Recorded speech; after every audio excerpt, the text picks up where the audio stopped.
कृष्ण। जय समवेत भक्त वृंद हरे कृष्ण। जय समवेत भक्त वृंद हरे कृष्ण। नमो ओम विष्णुपादाय कृष्णप्रेष्ठाय भूतले श्रीमते भक्ति वेदांत स्वामी इति नामिने। नमस्ते सारस्वतदेव गौरवाणी प्रचारिणे निर्विशेष शून्यवादी पाश्चात्य देश तारिणे। जय श्री कृष्ण चैतन्य प्रभु नित्यानंद श्री अद्वैत गदाधर शिवासादि गौर भक्त वृंद। हरे कृष्णा कृष्ण हरे हरे, हरे राम राम राम हरे हरे। ओम नमो भगवते वासुदेवाय।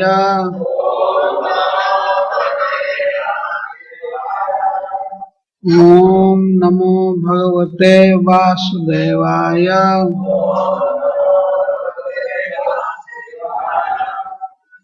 ओम नमो भगवते वासुदेवाय। कौन है? ये है कि ये है कि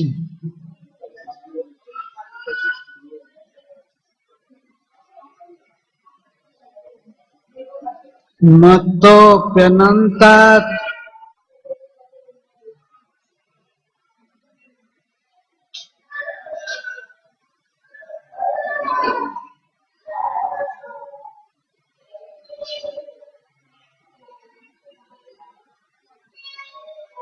मत्तोऽप्यनन्तात् परतः परस्मात् स्वर्गापवर्गाधिपतेर्न किंचित् येषां किमु स्यादितरेण तासां न तेषाम् अकिंचनानां मयि भक्तिभाजाम् मत्तोऽप्यनन्तात् परतः परस्मात्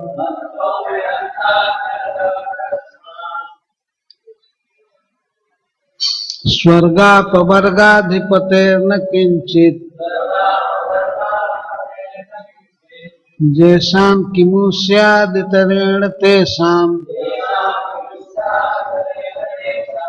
अकिंचनानां मयि भक्तिभाजाम्।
शब्द मत्तः मुझसे अपि भी अनंतात बल तथा ऐश्वर्य में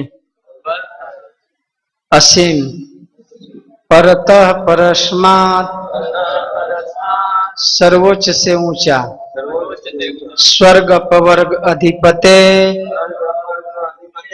स्वर्ग में प्राप्त सुख को मुक्ति द्वारा अथवा भौतिक सुखभोग द्वारा फिर भी मुक्ति द्वारा प्रदान करने में समर्थ न नहीं किंचित कुछ भी येषाम जिसका किम क्या प्रयोजन वो स्यात् क्या हो सकता है इतरेण जिन्हें किसी वस्तु की अन्य किसी से जिन्हें किसी वस्तु की अन्य किसी से तेषाम उनका अकिंचनानाम आवश्यकता नहीं है अथवा जिन्हें संपत्ति की इच्छा नहीं है मई मुझ में भक्ति भाजाम भक्ति करने वाले अनुवाद एवं तात्पर्य श्रील प्रभुपाद जी के द्वारा मैं ब्रह्मा तथा स्वर्ग के राजा इंद्र से भी अधिक ऐश्वर्यवान सर्वशक्तिमान तथा श्रेष्ठ हूँ। मैं स्वर्ग लोक में प्राप्त होने वाले समस्त सुखों को तथा मोक्ष को देने वाला हूँ, तो भी ब्राह्मण मुझसे भौतिक सुख की कामना नहीं करते। वे अत्यंत पवित्र तथा निष्प्रिय हैं। वे एकमात्र मेरी भक्ति में लगे रहते हैं। भला उन्हें अन्य किसी से भौतिक लाभों के लिए याचना करने की क्या आवश्यकता है। तात्पर्य यहाँ पर ब्राह्मण की संपूर्ण योग्यता का उल्लेख है। अकिंचनाना मई भक्ति भाजाम, ब्राह्मण सदैव ईश्वर की भक्ति में लगे रहते हैं। फलतः न उन्हें भौतिक वस्तुओं की चाह होती है, न ही उनके पास संपत्ति होती है। चैतन्य चरितामृत मध्य में कहा गया है, चैतन्य महाप्रभु ने उन शुद्ध वैष्णवों की स्थिति की व्याख्या की है जो भगवान के धाम जाने की इच्छुक रहते हैं। निष्किंचनस्य भगवत भजनो मुखस्य, जो भगवान के धाम जाना चाहते हैं वे निष्किंचन हैं, अर्थात भौतिक सुख की उन्हें कामना नहीं रहती। श्री चैतन्य महाप्रभु का उपदेश है संदर्शनम विषयिणाम अथ जोषिताम च हा हंत हंत विषभक्षण प्रसादो। ऐश्वर्य तथा स्त्री संसर्ग द्वारा इंद्रिय तृप्ति विष से भी अधिक घातक है। ब्राह्मण शुद्ध वैष्णव होने के कारण सदैव ईश्वर की सेवा में लगे रहते हैं और भौतिक लाभ की उनमें रंच भी इच्छा नहीं रहती। भौतिक सुख प्राप्ति के लिए वे ब्रह्मा, इंद्र या शिव जैसे देवताओं की पूजा नहीं करते। यहाँ तक कि परमेश्वर से भी वे भौतिक लाभ के लिए याचना नहीं करते। अतः निष्कर्ष निकलता है कि संसार में ब्राह्मण श्रेष्ठ जीव हैं। श्रीमद् भागवतम में श्री कपिल देव भी इसकी पुष्टि करते हैं। तस्मान मई अर्पिता से सक्रियातार्थमा निरंतर मई अर्पितात्मनः पुंसो मई संन्यस्त कर्मणः न पश्यामि परम भूतम अकर्तु समदर्शनात्। ब्राह्मण मनुष्य वाचा कर्मणा ईश्वर की सेवा में समर्पित रहने वाले हैं। ब्राह्मण से बढ़कर ऐसा अन्य कोई नहीं है।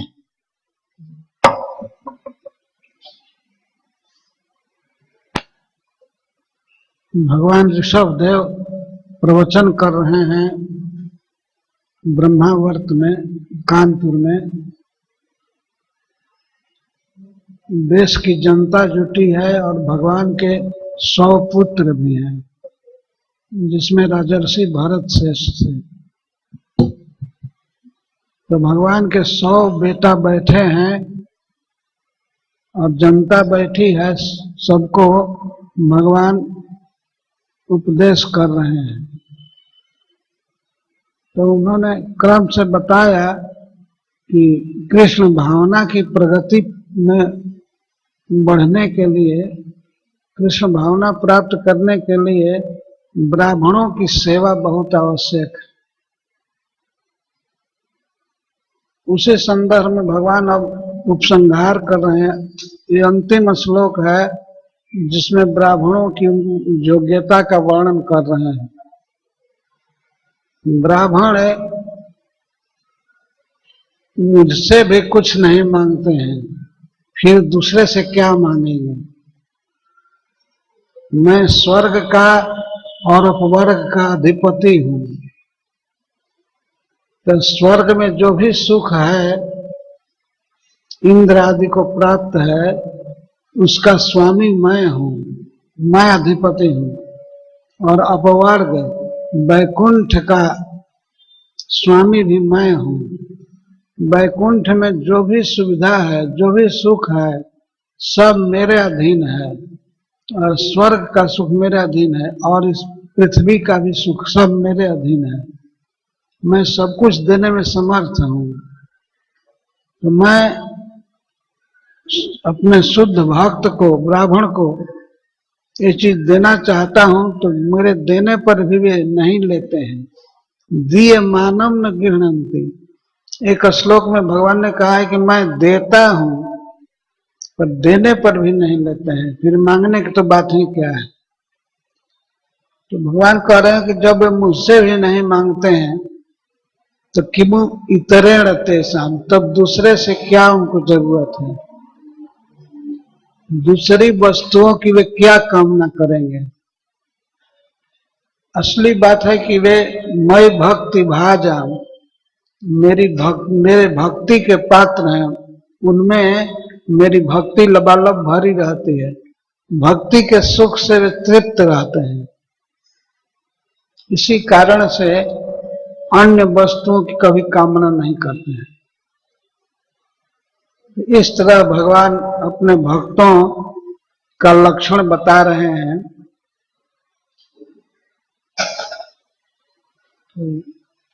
ऐसे ब्राह्मणों को बहुत आदर देना, उनका सम्मान करना चाहिए, भगवान के कहने का मतलब है। हम लोगों के जीवन में यह बहुत आवश्यक चीज है। अत्यंत विनीत रह करके और बड़ों का आदर करना, उसमें भी ब्राह्मण का तो विशेष रूप से। ब्राह्मण का लक्षण भगवान ने इसके पहले बताया है और इसमें भी बता रहे हैं। सबसे श्रेष्ठ लक्षण है मैं भक्ति भाजाम।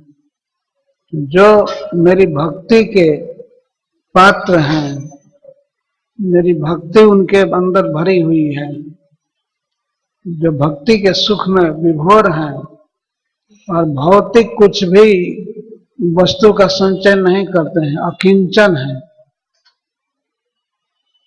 अकिंचन, किंचन माने कुछ और अ माने नहीं। जिनके पास कुछ भी नहीं है वे अकिंचन हैं। ब्राह्मणों के लिए यह निर्देश है कि उन्हें भौतिक सुख का संचय नहीं करना चाहिए। ब्राह्मण का तेज तपस्या से बढ़ता है। संतोष सबसे बड़ा सुख है। भगवान वामन देव ने कहा है कि असंतोषी ब्राह्मण का तेज घट जाता है, जैसे जल डालने से अग्नि शांत हो जाती है, बुझ जाती है, ऐसे असंतोष ब्राह्मण के तेज को खत्म कर देता है। और संतोषी व्यक्ति ब्राह्मण कहीं भी जाए उसके लिए सारा संसार सुख से भरा है। मनु महाराज कहते हैं जैसे चाम का जूता पहन लेने से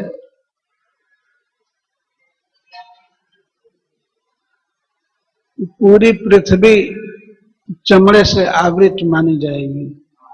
अगर पैर में जूता है, मजबूत जूता है, तो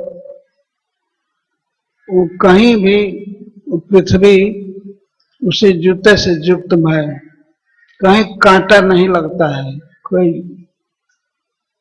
कंकड़ नहीं लगता है। तो इसी प्रकार से जिसके हृदय में संतोष है उसके लिए सारी पृथ्वी सुख से भरी हुई है।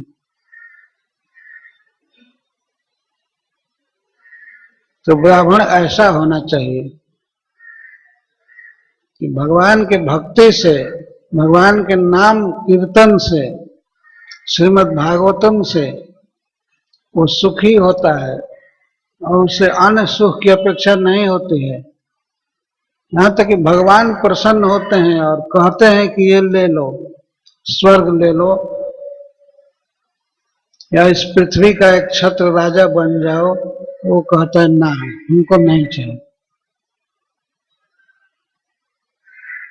भगवान से इस तरह से कह देना ये बहुत बड़ी बात है। जो सब कुछ दे सकते हैं और वे कहते हैं कि तुम ले लो, बहुत दुख सहे हो, मेरा भजन किए हो। तो भक्त कहता है कि नहीं, हमें कुछ भी नहीं चाहिए। न नाकपिष्टम न च पारमेष्टम, मुझे स्वर्ग का राज नहीं चाहिए, पृथ्वी का राज नहीं चाहिए, पाताल की संपत्ति नहीं चाहिए, योग सिद्धि नहीं चाहिए, और तो क्या मुझे वैकुंठ नहीं चाहिए। तो चाहते क्या हो? तो भक्त कहता मैं चाहता हूं मेरा जन्म हो और जन्म जन्म मैं आपके दासों का दास बनूं, आपके भक्तों का सेवक बनूं। यही प्रार्थना अधिकांश भागवत में है।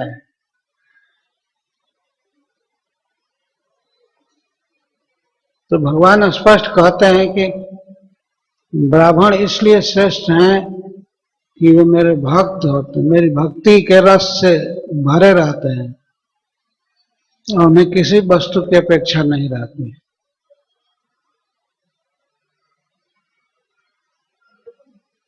स्कंद पुराण में कथा है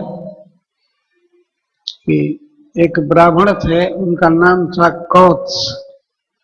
कौत्स ब्राह्मण, वो गुरु के यहाँ पढ़ रहे थे और पढ़ाई पूरा की, गुरुकुल में पढ़ाई पूरा करके, और गुरु से पूछे, गुरु जी आपको हम क्या दक्षिणा दें, क्या सेवा करें। पहले के विद्यार्थी पढ़ने के बाद गुरु जी से पूछते थे कि आपको क्या चाहिए। भगवान कृष्ण भी ऐसा किए हैं। तो उनको तो गुरु जी ने कह दिया कि हमारे मरे हुए बेटा को ला दो, तो भगवान ला दिए। तो ये परंपरा थी पहले।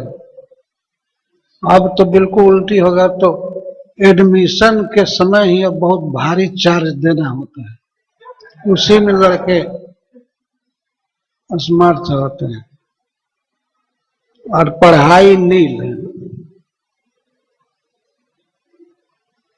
कल एक व्यक्ति कह रहे थे कि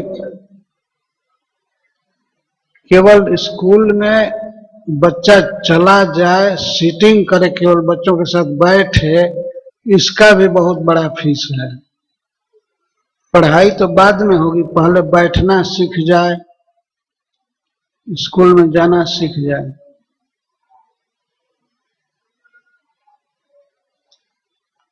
उस समय पहले विद्यार्थी पढ़ते थे और खूब मनोयोग के साथ। इसके बाद गुरु की इच्छा पूछते थे कि आपकी क्या इच्छा है, क्या चाहिए। तो कौट से इस तरह से पढ़े अपने गुरु के यहाँ और अंत में पूछे, गुरु जी आपकी क्या सेवा करें। तो उनके गुरु जी ने कह दिया मुझे कुछ नहीं चाहिए, सब ठीक है।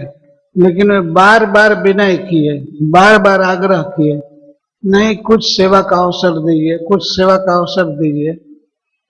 तब गुरु जी ने उद्विग्न होकर कह दिया, तुम हमसे 14 विद्या पढ़े हो, 14,000 सोने का मुहर दो।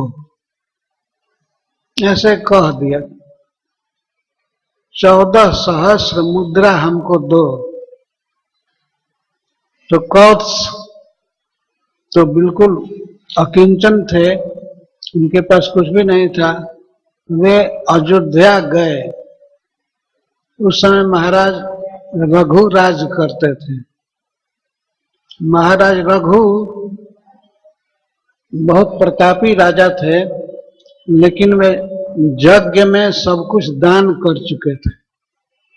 उनके यहाँ कुछ भी नहीं था, राजकोष खाली हो गया था, कुछ भी नहीं था। और ऐसे राजा के यहाँ एक ब्राह्मण और वो भी स्नातक विद्यार्थी गया कुछ मांगने के लिए। तो महाराज ने पूछा आपकी क्या सेवा करें? तो उन्होंने कह दिया हमें गुरु दक्षिणा देना है, गुरु जी की सेवा में 14,000 स्वर्ण मुद्रा चाहिए। तो राजा के पास एक भी मुद्रा नहीं थी।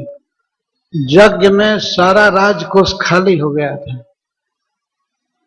और इधर ब्राह्मण अतिथि आए हैं तो वे बिना दान दिए कैसे रह सकते थे, पर कुछ भी नहीं था।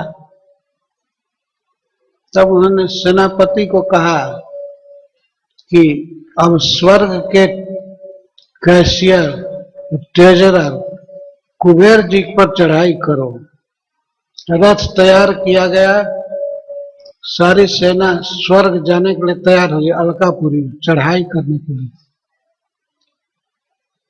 तब तक कोषाध्यक्ष ने आकर के खबर दिया कि महाराज आपके कोष में स्वर्ण मुद्रा की वर्षा हो रही है।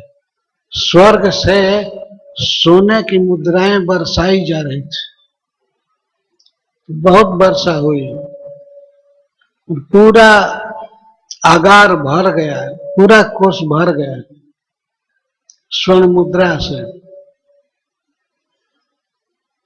तो कुबेर जी ने सोचा कि अब लड़ाई क्या करना है, हम तो निश्चित हार जाएंगे, इसलिए दान कर दें, दान दे देना चाहिए। तो स्वर्ण मुद्रा भरी पड़ी थी पूरा हाल में।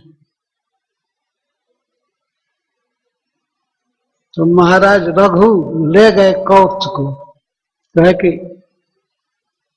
ये आपके लिए स्वर्ण वर्षा हुई है, आप ले लीजिए। तो उन्होंने कहा कि महाराज मैं केवल 14,000 लूंगा, 1 पैसा भी अधिक नहीं। तो उन्होंने कहा कि महाराज रघु ने कहा कि आपके लिए वर्षा हुई है, इसमें से मैं एक भी नहीं लूंगा क्योंकि ये ब्राह्मण का धन है। तो राजा में और उस ब्राह्मण में ऐसा होने लगा कि आपका है, तो वो कहते थे आपका है। ब्राह्मण कहते थे कि महाराज सब आपका है, हमारा केवल 14,000 आप दे दीजिए। जो राजा बड़ा आग्रह करने लगे कि नहीं नहीं आपके लिए सब है। तो ब्राह्मण ने कहा कि हमको कुछ भी नहीं चाहिए, मुझे तो गुरु जी को देने के लिए 14,000 चाहिए, चाहे 14 करोड़ हो या लाख हो, कुछ भी हो, ये नहीं चाहिए। तो अंत में राजा कह दे ठीक है ले जाइए। वो 14,000 ले लिए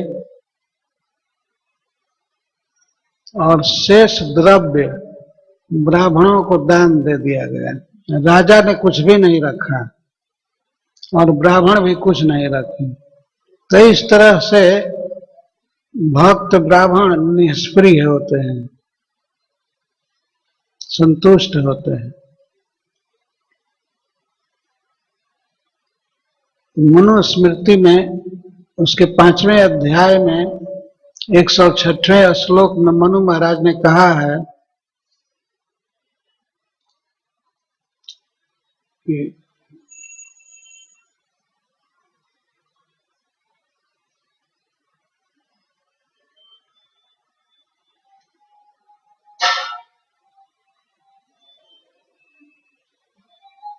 समस्त शुद्धियों में, समस्त पवित्रताओं में सबसे बड़ी पवित्रता है अर्थ शुद्धि।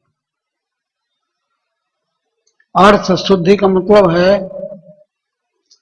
अन्याय से और बेईमानी से किसी का 1 पैसा भी नहीं लेना और अपनी कमाई से, अपनी शुद्ध मेहनत से जो मिले उससे अपना निर्वाह करना, इसको अर्थ शुद्धि कहते हैं।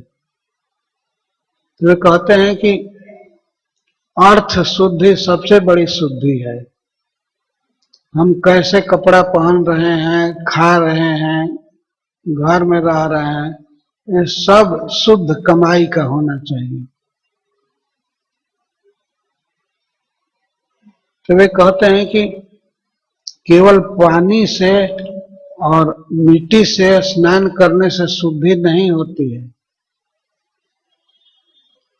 बहुत अच्छा से स्नान करें साबुन लगा करके या मिट्टी लगा करके, पानी लगा करके स्नान करें, और अगर बेईमानी का एक पैसा भी अपने पास है तो वो अशुद्धि हो गई, शुद्ध नहीं हुआ। क्योंकि सबसे बड़ी शुद्धि है मन की शुद्धि। मन में अर्थ की कामना नहीं होनी चाहिए। ये ब्राह्मण का लक्षण है, ब्राह्मण का स्वभाव है।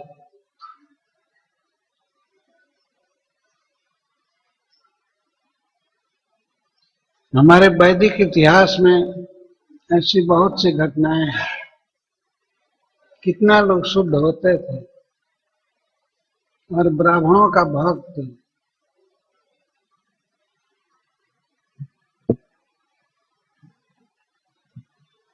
एक ऐसी कथा है अयोध्या के राजा की। आप लोगों ने नाम सुना होगा राजा हरिश्चंद्र का, सत्यवादी हरिश्चंद्र।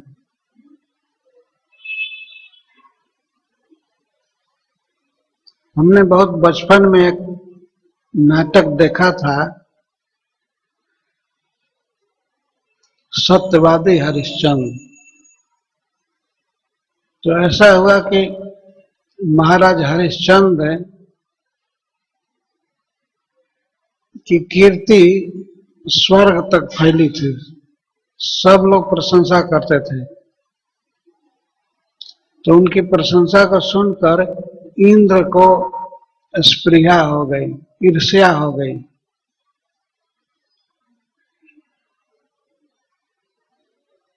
तो उन्होंने विश्वामित्र जी से भेंट किया और कहा, इंद्र ने कहा कि राजा हरिश्चंद्र कितना सत्यवादी है, इसकी परीक्षा ली जाए। तो विश्वामित्र में बहुत तपोबल था। वे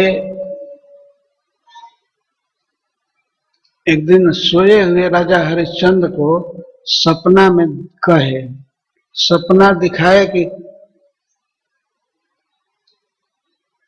वे राजा के यहाँ गए हैं सपना में। विश्वामित्र मुनि का प्रभाव था, वे राजा हरिश्चंद्र को सपना दिखाने लगे। तो सपना देख रहे थे कि मैं दान दे रहा हूं और यह पृथ्वी विश्वामित्र को दान दे दिया सपना में। और सवेरा होते हैं विश्वामित्र पहुंचे राजा हरिश्चंद्र के यहाँ, कहे कि तुमने हमको दान दिया है ना? तो राजा हरिश्चंद्र ने कहा हाँ। तो ठीक है, लाओ सब कुछ। तो राज्य दान दिए थे, इसका मतलब राज्य का हाथी घोड़ा नौकर चाकर राजकोष सब कुछ विश्वामित्र का था, सब कुछ विश्वामित्र का। उन्होंने कहा कि ये सब कुछ मेरा है, तुमने राज दान दे दिया है। तो राजा हरिश्चंद्र ने कहा कि हाँ दान दिया। तो जैसे दान दिए हो पृथ्वी का, तो कुछ कैश भी दोगे कि नहीं, कुछ दक्षिणा दोगे कि नहीं? क्यों नहीं दूंगा? तो कहे कि दो। तो अब तो कुछ था नहीं। जब वे राजकोष में गए कुछ लेने के लिए स्वर्ण मुद्रा, तो विश्वामित्र मुनि ने कह दिया ये तो सब राजदान कर दिए हो, इस दान में से दान करोगे? छी छी, ऐसा राजा को नालायक, दान दी हुई वस्तु को दान देना चाहते हो? तब राजा हरिश्चंद्र ने कहा हाँ ये मेरी भूल है, दूसरा दान हुआ। तो अब तो कुछ था नहीं, तो पृथ्वी दान कर दिए थे। पृथ्वी पूरा उनके अधिकार में थी, विश्वामित्र मुनि के। तब राजा हरिश्चंद्र ने सोचा कि काशी इस पृथ्वी पर नहीं है। शास्त्र कहता है काशी भगवान शंकर के त्रिशूल पर बसी है, वो इस पृथ्वी से अलग है। तो उन्होंने कहा कि मैं उपाय करूंगा, मैं अपने को बेच करके और कुछ पैसा लेकर आपको दक्षिणा दे दूंगा।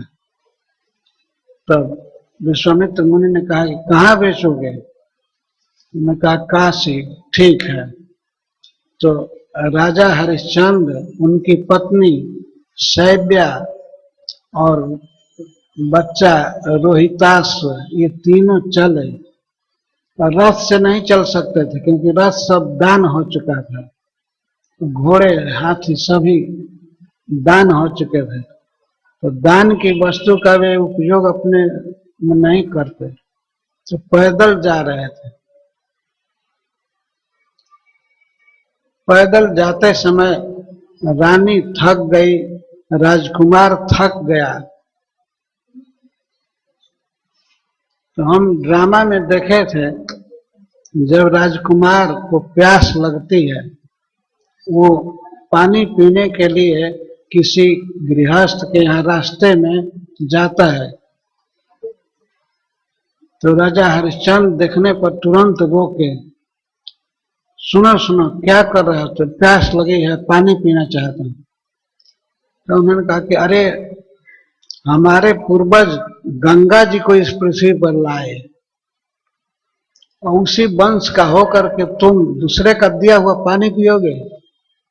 तब बच्चा पानी नहीं पिया।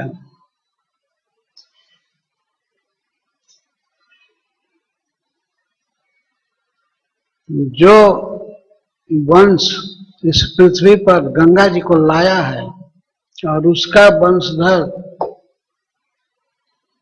कोई भी दूसरे का दिया हुआ पानी पिएगा, ऐसा नहीं होगा। तो प्यासे जा रहा था बच्चा, रानी रोने लगी, पैर में फफोले पड़ गए। हमने सुना था उस नाटक में, गीत की एक पंक्ति याद है, भोजपुरी में गाया था। वो रानी गा रही है, चलत चलत मोर पैया फिरैले हो सतवादी राजा, काशी नगरिया कतना दूर हो सतवादी राजा। काशी कितना दूर है, चलते चलते पैर थक गया। अंत में राजा हरिश्चंद्र अपनी पत्नी और पुत्र के साथ काशी पहुंचे और बाजार में चिल्लाने लगे कि हमको कोई ले लो कुछ पैसा देकर। तो कोई नहीं ले रहा था, सब पहचानते थे कि राजा हरिश्चंद्र। तो कोई नौकर नहीं रखा उनको। अंत में एक स्वपक्ष, एक चंडाल काशी का, जो मुर्दा जलाता था, श्मशान का मालिक था, उसने कहा कि हम रख सकते हैं तुमको नौकर। तो उसने 5000 स्वर्ण मुद्रा दिया राजा को और अपने यहाँ नौकर रख लिया। फिर भी दक्षिणा पूरी नहीं हो रही थी। इतने बड़े राज्य का दान किया है तो 5000 उसमें क्या है, बहुत कम था। जब ब्राह्मणों को खिलाते हैं तो कुछ दक्षिणा भी देते हैं ना, तो वो दक्षिणा बाकी रह गई थी। तब उन्होंने अपनी पत्नी को बेच दिया, स्वयं बिक गए चंडाल के यहाँ, और पत्नी को बेचा एक ब्राह्मण के घर। वो कुटती थी, पीसती थी, ड्यूटी की सेवा करती थी उस ब्राह्मण के यहाँ, माला गूंथती थी, ये भोजन पकाती थी, ये उसकी सेवा थी। और फिर भी कुछ बाकी रह गया तो बच्चा बिक गया। लड़के को बेच दिया राजा हरिश्चंद्र ने। वो भी माँ के साथ रहता था। फूल तोड़ करके लाना बगीचा से, पूजा करवाना, ये उसका काम था। तो तीनों बिक गए, राजा, पत्नी और बच्चे, तीनों बिक गए। राजकुमार बिक गया, राज रानी, चक्रवर्ती सम्राट की रानी थी, वो दासी बन गई, और महाराज खुद चंडाल के दास बन गए। कोई श्रेष्ठ पुरुष पर जब विपत्ति आती है तो उससे उसका तेज और बढ़ता है। जैसे सोने को अग्नि में तपाया जाए तो सोना जलकर भस्म नहीं होता है, उसकी दीप्ति और बढ़ती है। तप्त कांचन, तपाए जाने पर सोना और पीला पीला दिखरने लगता है, उसमें चमक बढ़ जाती है। तो ऐसे ही श्रेष्ठ पुरुष पर आई हुई विपत्ति उसके तेज को, धैर्य को और बढ़ा देती है। तो राजा हरिश्चंद्र श्मशान में पहरा दे रहे थे। ऐसी दैव जो घटना, एक दिन रोहितासु को सर्प डंस दिया बगीचे में फूल लाने में। वो गया था फूल लाने, तो वहीं पर बगीचे में एक सर्प काट लिया उसको, वो मर गया। तो अपने मरे हुए बेटा को गोद में उठा करके रानी सैब्या लाई श्मशान, जहां पर राजा हरिश्चंद्र पहरा दे रहे थे। उस चंडाल स्वामी ने उनको इस काम के लिए नियुक्त किया था कि जो भी मुर्दा जलाने आएगा उससे कर लेना, और कर के रूप में कफन लेना। कफन, कफन मतलब जो मुर्दा को लपेटा जाता है जिस कपड़े से, तो तुम कफन लेना जरूर। कफन लिए बिना किसी को दाह मत करने देना। तो राजा हरिश्चंद्र उसी काम पर लगाए गए थे, और उनकी रानी विलाप करती हुई आई कि हाय विधाता, ऐसा दिन कर दिया। पति चंडाल का नौकर, बच्चा बिक गया है, और रानी दासी बन गई। तो इस तरह से विलाप करते हुए आई श्मशान में। उसके करुण क्रंदन को राजा पहचान गए, लेकिन अब तो वे राजा नहीं थे, अब तो वे उस चंडाल के सेवक थे, और पूर्ण ईमानदारी से उन्हें अपनी ड्यूटी करनी थी। तो छाती को कठोर बना करके उन्होंने कहा, इस शव को जलाने के पहले तुम मुझे कर दो। तो पूछा क्या कर?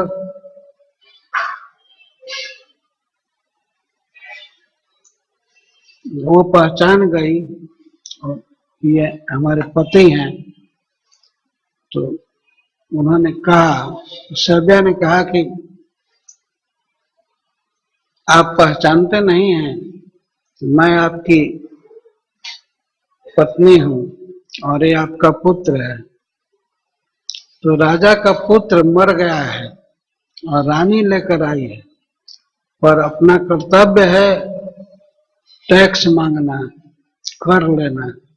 तो राजा ने कहा, जिस समय मैं राजा था उस समय था, अब मैं राजा नहीं हूं, मैं यहाँ के स्वामी का दास हूं, और कर लेना मेरा कर्तव्य है, तुम मुझे कर दो। तो रोने लगे कि हमारे पास कोई कपड़ा नहीं है, फटी पुरानी साड़ी थी, तो साड़ी का आंचल फाड़ करके मैं कफन बना करके लाई, अब मेरे पास कोई कपड़ा नहीं है। तो राजा ने आग्रह किया, तुम्हें देना ही पड़ेगा, तुम बिना दिए इस शव को यहां जला नहीं सकती हो।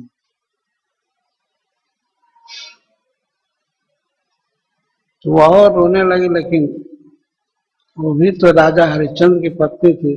धीरज रख करके अपनी शेष साड़ी को कही कि इसी में से ले लीजिए। तो राजा हरिश्चंद्र ज्यों ही अपनी पत्नी की साड़ी फाड़ने चले, तलवार से काटने चले साड़ी को, उस समय फूलों की वर्षा होने लगी और भगवान प्रकट हो गए। और भगवान शंकर भी प्रकट हुए, ब्रह्मा जी प्रकट हुए और इंद्र सब। तो जहाँ सत्य है, जहाँ धर्म है, वहां भगवान है ही। तो भगवान प्रकट हो गए और भगवान ने बच्चे को स्पर्श किया, वो जी करके बैठ गया। राजा हरिश्चंद्र को भगवान ने कहा है कि महाराज आप हमसे कुछ मांगिए। तो राजा हरिश्चंद्र ने कहा कि मुझे आपके चरणों में शुद्ध भक्ति चाहिए और कुछ नहीं चाहिए, केवल भक्ति का वर मांगे। तो ये सब बातें सीखने लायक हैं। हम भी किसी न किसी के दास हैं, तो अपने कर्तव्य को निभाना चाहिए ईमानदारी के साथ। राजा हरिश्चंद्र तो चंडाल के दास बन गए और हम किसी के दास बनते हैं तो चंडाल नहीं है। तो अपने कर्तव्य को देखना चाहिए। हम किसी कंपनी में सेवक हैं, किसी मंदिर में सेवक हैं, तो हमें अपनी ड्यूटी करनी है और ईमानदारी के साथ, एक पैसे की भी बेईमानी नहीं करनी।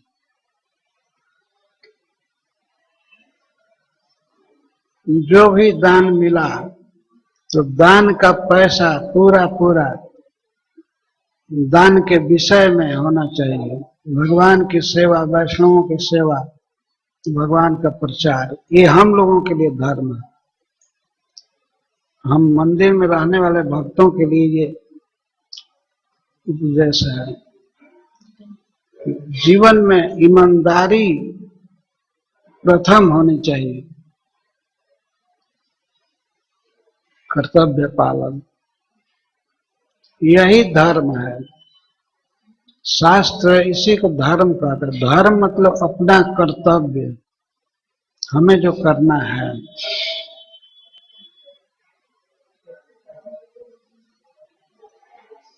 आलस छोड़ करके अपनी ड्यूटी करनी चाहिए।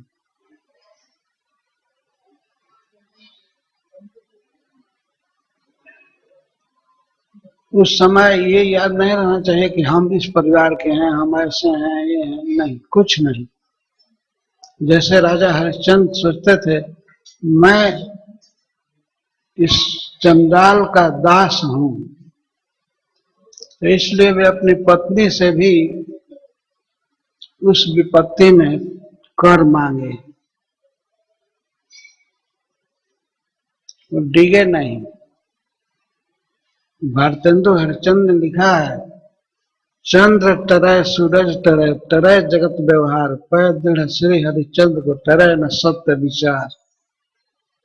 चंद्रमा चला जाएगा, सूर्य चला जाएगा, पृथ्वी चल जाएगी, लेकिन राजा हरिश्चंद्र का सत्य विचार नहीं दिख सकता है। तो ये हमारा वैदिक इतिहास इस तरह के राजाओं के आदर्श से भरा है और ब्राह्मणों के। तो भगवान बता रहे हैं कि ऐसे ब्राह्मण जो मेरी भक्ति से लबालब भरे रहते हैं, अकिंचन होते हैं, कुछ संग्रह नहीं करते और मेरे से कुछ भी नहीं चाहते हैं, मुझसे तो कुछ मांगते ही नहीं है, तो फिर वे अन्य देवताओं से क्या मांगेंगे और फिर मनुष्यों से क्या मांगेंगे। सबसे बड़ा धन, सबसे बड़ी भक्ति उनके पास होती है।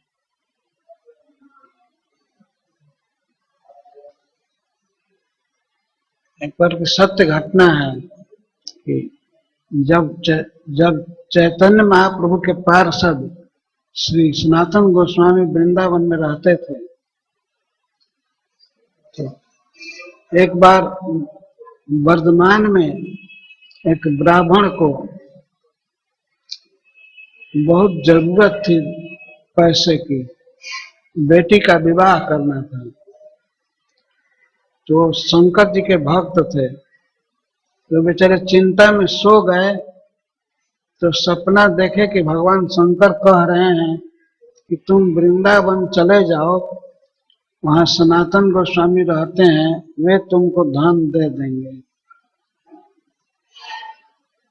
तो ब्राह्मण सवेरे जगा और वर्धमान से वृंदावन आया, मथुरा आया और वृंदावन पूछते हुए सनातन गोस्वामी का पता लगाया। सनातन गोस्वामी का पता लग गया तो पहुंचा उनके पास और अपनी दीन दशा उनसे बता दी। तब सनातन गोस्वामी ने कहा, ठीक है, आप जाओ वन में उतना दूर पर, वहां मिट्टी और पत्ता से ढका हुआ स्पर्श मणि है, पारस मणि, जो लोहे का स्पर्श करे तो लोहा सोना हो जाता है। और स्पर्श मणि सनातन गोस्वामी थे, उसको फेंक दिया था धूल में, जंगल में। तो ब्राह्मण गया और उसको मिल गया, बहुत खुश हुआ। वो स्पर्श मणि ले करके और इसके बाद एक लोहा से छुआया, एक लोहा को टच किया और मणि, तो वो लोहा सोना बन गया।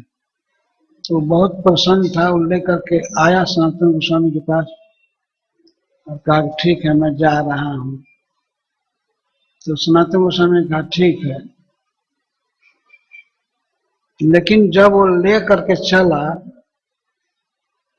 स्पर्श मणि, तो सोचने लगा कि साधु के पास इससे भी बड़ा धन कोई है, तब तो इस धन को धूल में फेंका था, इससे बड़ा धन है।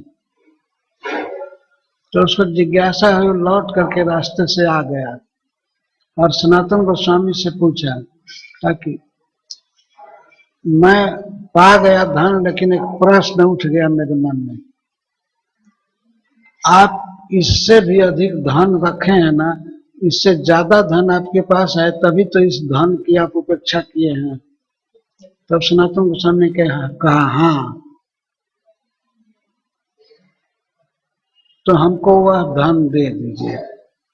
अब हुआ क्या कि सनातन गोस्वामी जैसे भगवत प्रेमी का संग पाते ही उसके मन में इच्छा हो गई दूसरी, साधु का प्रभाव होता है। अब सनातन गोस्वामी को जो धन प्राप्त है वो धन प्राप्त करने की सोचने लगा। तो सनातन गोस्वामी ने कहा कि इस पारस को जमुना के जल में फेंक दो। जमुना जी वहीं से सट कर बहती थी। मदन मोहन मंदिर देखे हैं ना, ऊंचे टीला पर, तो जमुना जी ठीक नीचे से बहती थी। तो पारस पत्थर और जमुना में फेंक दिया। उसको विश्वास था सनातन गोस्वामी को। जब धन के विषय में पूछने लगा कि उससे बड़ा धन आपके पास क्या है, तब गोस्वामी पाद ने कहा, हरे कृष्णा कृष्णा कृष्णा हरे राम। ये राम नाम धन पायो मैंने राम रतन धन पायो। मीरा जी ने कहा है, राम का नाम सबसे बड़ा रत्न है, हीरा है। तो ये धन वो ब्राह्मण पा लिया, भक्त हो गया, उसकी सब आशा तृष्णा मिट गई।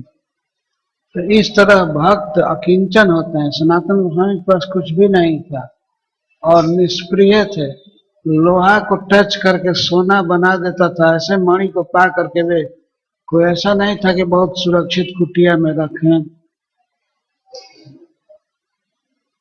या बैंक में जाकर जमा करें, कुछ नहीं। फेंक दिए थे।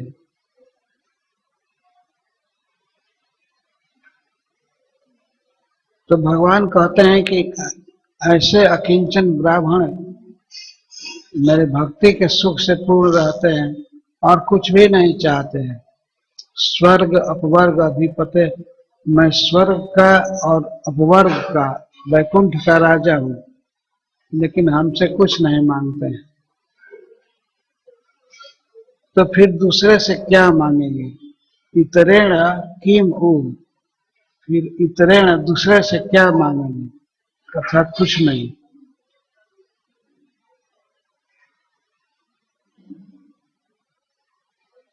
वे भगवान शिव से प्रेम करते हैं वैष्णव लोग, लेकिन उनसे कुछ मांगते नहीं हैं, भगवान से कुछ मांगते नहीं हैं। वैष्णव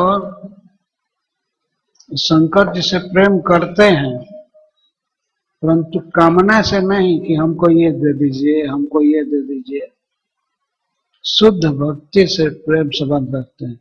ये जानते हैं कि ये भक्तों में सबसे श्रेष्ठ हैं और इनकी कृपा से भक्ति मिलती है, तो इस कारण से वे प्रेम करते हैं। तो ये भगवान अपने भक्तों का लक्षण बताए हैं, और विशेष करके ब्राह्मणों का लक्षण।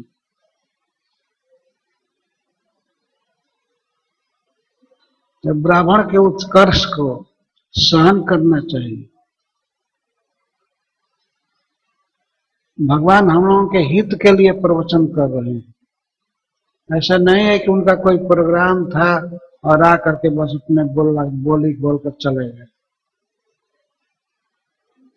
वो अपनी इच्छा से घूमते हुए गए थे, वे राजा थे। ये राजा का कर्तव्य है जनता को शिक्षा देना, तो भगवान इस तरह से शिक्षा दे रहे हैं। ब्राह्मण के सम्मान की बात कह करके वे अंतिम श्लोक में कहते हैं सबका सम्मान करो क्योंकि मैं सबके हृदय में हूं।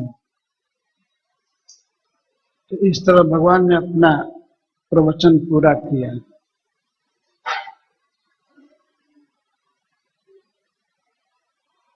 ब्राह्मण सम्मान की बात कह करके सर्व जीव सम्मान की बात कहें। सबका मान करना चाहिए, सबका आदर करना चाहिए, इसी में लाभ है।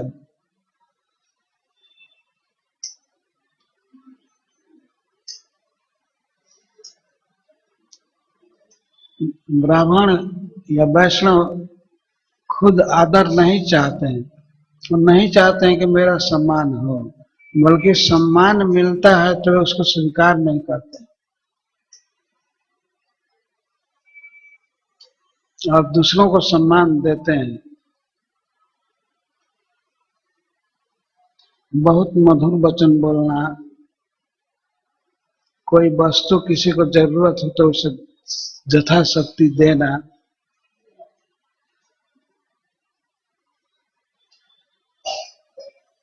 सभी जीवों में भगवान है। पशु पक्षी को भी उनकी आवश्यकता के अनुसार चीज देना, पानी देना, खाना देना, घास देना, और मनुष्यों को भी मधुर वचन और सम्मान देना। आप किसी थके हुए व्यक्ति को इतना भी कह दें आइए बैठिए, इससे वो तृप्त हो जाता है। अगर अपने पास कोई आसन नहीं है तो घास का आसन भी दे देना चाहिए।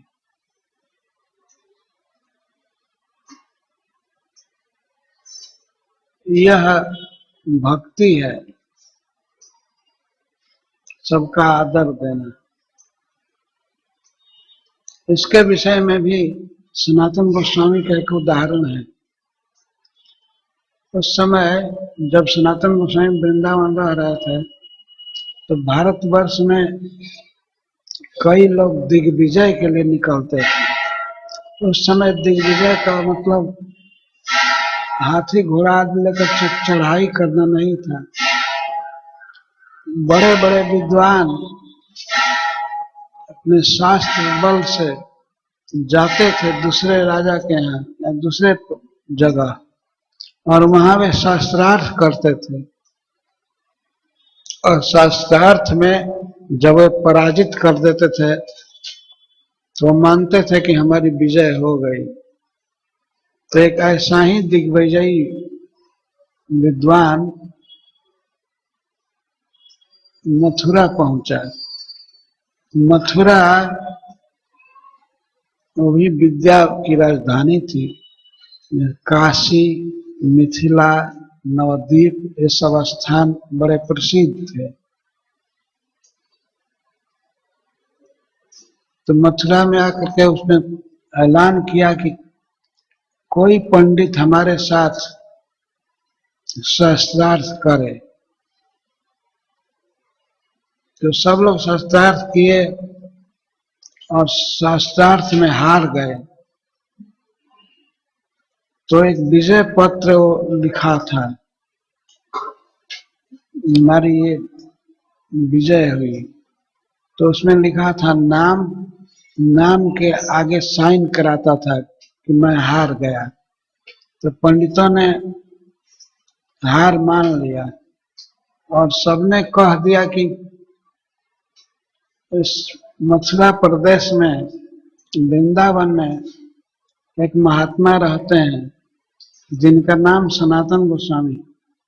अगर आप उनको हरा देंगे तो समझिए पूरा ब्रज प्रदेश में आपकी जय जयकार होगी और हम सभी लोग मान लेंगे कि हम परास्त हुए, आप जीत गए।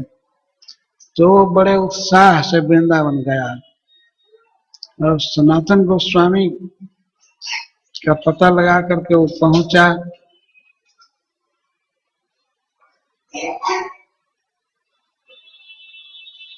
सनातन गोस्वामी ने आदर किया, प्रणाम किया, बैठाया, पूछे कैसे आए, आपकी क्या सेवा करें। तो सीधा बोला, वो बहुत अभिमान में था, मैं शास्त्रार्थ करने आया हूं और आपकी बहुत प्रशंसा सुना हूं, तो आप मेरे साथ शास्त्रार्थ करो। तो सनातन गोस्वामी बहुत नम्र भाव से बोले, मैं तो शास्त्र पढ़ा नहीं हूं, मैं क्या शास्त्रार्थ करूंगा, मुझे शास्त्रार्थ नहीं आता है, शास्त्र पढ़ लेता हूं, इसका अर्थ नहीं समझ में आता है। तब उसने कहा तो ठीक है, यहां साइन करो, लिखो। तो सनातन गोस्वामी ने बड़ी आसानी से साइन कर दिया। उस पर लिखा था कि मैं हार स्वीकार करता हूं। तो उन्होंने साइन कर दिया और बड़े अपने विद्वता की डींग हाँकता हुआ वो जा रहा था और लोगों से कि सनातन गोस्वामी परास्त हो गए, देखिए साइन है, साइन दिखाता हुआ जा रहा। तब तक पता लग गया जीव गोस्वामी को, और राधा दामोदर मंदिर के पास उस वन में रहते थे, और दूर नहीं गया था। उनको पता लगा कि हमारे ताऊ को ये हरा करके, उनसे पत्र लिखवा करके आया है, और बड़े बहस छान रहा था। तो अपने ताऊ के और श्रेष्ठ वैष्णव के अपमान का वे सहन नहीं कर सके और उन्हें रोका, कहा कि तुम मेरे साथ शास्त्रार्थ करो। तो जीव गोस्वामी के सामने वो क्या शास्त्रार्थ करता, दो चार प्रश्न में ही वो फीका पड़ गया। और तब जीव गोस्वामी ने कहा उस विजय पत्र को फाड़ो, अपने सामने उसको फड़वा दिए, और वो तो मुंह लटका करके मथुरा लौटा। एक लड़का नवजुवक, जीव गोस्वामी छोटे आयु के थे, तो उन्होंने हरा दिया। और सनातन गोस्वामी के पास गए कि खुशी सुनाने के लिए कि मैं उसको हरा दिया, उसका विजय पत्र फड़वा दिया। तो इसको सुनते ही सनातन गोस्वामी कहे, अभी तुम दूसरे का उत्कर्ष नहीं सहन कर सकते, दूसरे को मान नहीं दे सकते हो, मान देने में तुम्हारा क्या बिगड़ रहा था, तुम चले जाओ बंगाल, यहाँ रहने के अधिकारी नहीं है, वृंदावन में तुम भजन के अधिकारी नहीं, अब मेरे कुटिया पर कभी मत आना। दूसरे का अपमान करके तुम सुखी समझ रहे हो अपने को, तो ये शिक्षा है कि दूसरे को मान देना चाहिए। जीव गोस्वामी जी बहुत दिन नहीं गए और वे बहुत कम खाते थे, सोते बिल्कुल नहीं थे, बिल्कुल दुबले पतले हो गए। जब रूप गोस्वामी पाद को पता लगा तब वे समझा करके उनको लाए जीव गोस्वामी।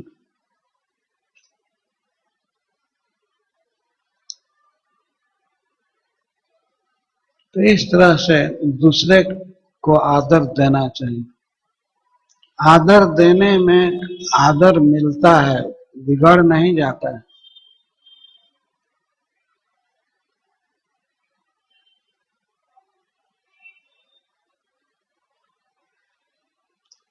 परसों दिन प्रश्न हो रहा था तो लगता था जैसे ब्राह्मण की बड़ाई से लोगों में क्षोभ हो रहा है।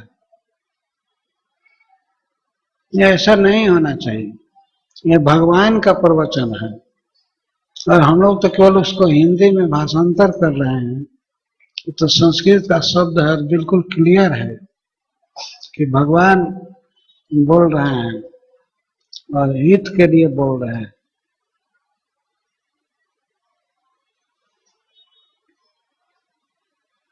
जो बात भगवान बोल रहे हैं उस पर ध्यान देना चाहिए कि और उसको करना चाहिए। हम लोग अपने से श्रेष्ठ वैष्णव ब्राह्मण का आदर करेंगे तो हमारा उत्कर्ष होगा, हम कृष्ण भावना में बढ़ेंगे, हमें अपार शांति रहेगी, सुख रहेगा इस जीवन में भी और इसके बाद भगवान के धाम में जाएंगे। यही जीवन का परम लाभ है। तो जीवन में कैसे रहना है, कैसे लोगों से डील करना है, कैसे अपने व्यवहार में रहना है, भगवान इसको आकर के बताते रहते हैं।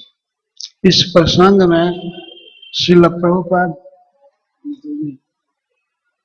6ठे अध्याय के 17वें श्लोक में उसका परपट पढ़ी। 6ठे अध्याय में 17वां श्लोक 17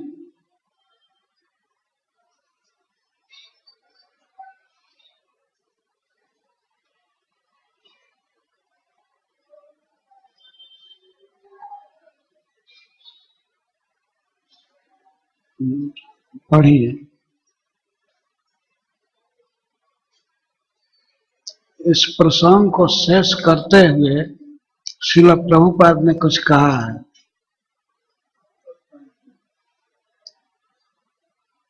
इस संसार के कष्टों से मुक्ति चाहने वाले के लिए ईश्वर की भक्ति प्राप्त होना सबसे बड़ी उपलब्धि होती है।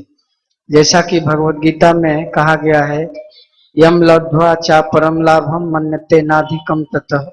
इसे प्राप्त कर लेने के बाद मनुष्य सोचता है कि इससे बड़ा कोई अन्य लाभ नहीं। ईश्वर की भक्ति प्राप्त होना ईश्वर से अभिन्न है, अतः उसके बाद और कोई कामना नहीं रह जाती। मुक्ति का अभिप्राय है संसार से छुटकारा।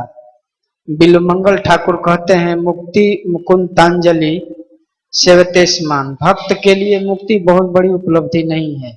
मुक्ति का अर्थ है अपनी स्वाभाविक स्थिति को प्राप्त करना। प्रत्येक जीवात्मा की स्वाभाविक स्थिति ईश्वर के दास की है, अतः जब कोई जीव ईश्वर की भक्ति में लगा रहता है तो उसे पहले से मुक्ति प्राप्त हुई रहती है।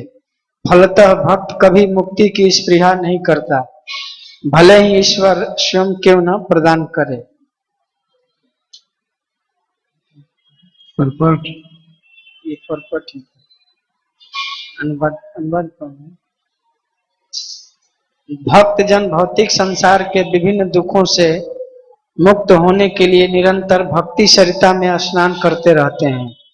इससे उन्हें परम आनंद प्राप्त होता है और मुक्ति स्वयं उनकी सेवा करने आती है, तो भी वे उस सेवा को स्वीकार नहीं करते।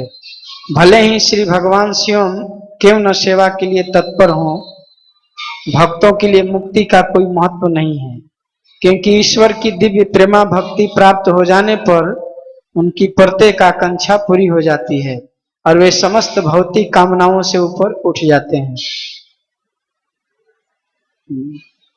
और 16 में क्या है परपट?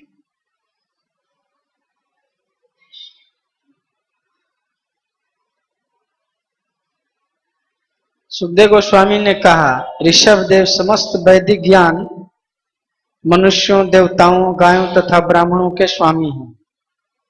मैं पहले ही उनके विशुद्ध दिव्य कार्यकलापों का विस्तार से वर्णन कर चुका हूँ, जिससे समस्त जीवात्माओं के पाप कर्म मिट जाएंगे। भगवान ऋषभ देव की लीलाओं का यह वर्णन समस्त मंगल वस्तुओं का आगार है। जो भी आचार्यों का अनुसरण करते हुए इन्हें सुनता है, कहता है, उसे निश्चय ही श्री भगवान वासुदेव के चरण कमलों की शुद्ध भक्ति प्राप्त होगी। तात्पर्य, ऋषभ देव के उपदेश सभी युगों के मनुष्यों के लिए है, चाहे सतयुग हो अथवा त्रेता, द्वापर या विशेषतया कलियुग। सभी युगों के लिए प्रभुपाद जी कहते हैं। ये उपदेश इतने प्रभावशाली हैं कि इस कलि युग में केवल इनकी व्याख्या करने, आचार्यों का अनुगमन करने या ध्यान पूर्वक सुनने से सीधी भक्ति प्राप्त हो जाती है। जो ऐसा करता है उसे भगवान वासुदेव की शुद्ध भक्ति प्राप्त हो सकती है। भगवान तथा उनके भक्तों की लीलाओं का संग्रह श्रीमद् भागवतम में इस उद्देश्य से किया गया है, जिससे उन्हें सुनने तथा सुनाने वाले शुद्ध भक्त शुद्ध हो सकें। नित्यम भागवत सेवया। हाँ, यहीं से मेरा कहने के यहीं से वो लिखे परपट में 24 घंटा भागवत पढ़ना चाहिए।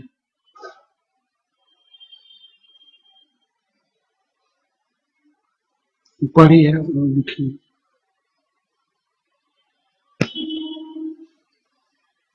भक्तों की लीलाओं का संग्रह श्रीमद् भागवतम में इस उद्देश्य से किया गया है, जिससे इन्हें सुनने तथा सुनाने वाले शुद्ध हो सके। नित्यम भागवत सेवया। भक्तों को नियमानुसार हो सके तो प्रतिदिन 24 घंटे श्रीमद् भागवतम का पठन, कथन तथा श्रवण करना चाहिए। यह चैतन्य महाप्रभु की सलाह है। कीर्तनीय सदा हरि। मनुष्य को चाहिए कि तो वह हरे कृष्ण महामंत्र का जाप करे या श्रीमद् भागवतम का पाठ करे और इस प्रकार श्री भगवान ऋषभ देव, कपिल तथा कृष्ण रूप में प्रकट होने वाले भगवान के चरित्र तथा उपदेशों को समझे। इस प्रकार श्री भगवान की दिव्य प्रकृति से परिचित हुआ जा सकता है। जैसा कि भगवत गीता में कहा गया है कि जो भगवान के जन्म तथा कर्म के दिव्य स्वभाव को जान लेता है, उसे भव बंधन से मुक्ति मिल जाती है और वह परम धाम को प्राप्त होता है। तो प्रभुपाद जी कहते हैं as a matter of principle 24 घंटा भागवत सुनना चाहिए, पढ़ना चाहिए। अब मैं व्याख्या किया था वृंदावन में, अगर 24 घंटा नहीं कर सके तो 22 घंटा कीजिए या 20 घंटा कीजिए प्रतिदिन,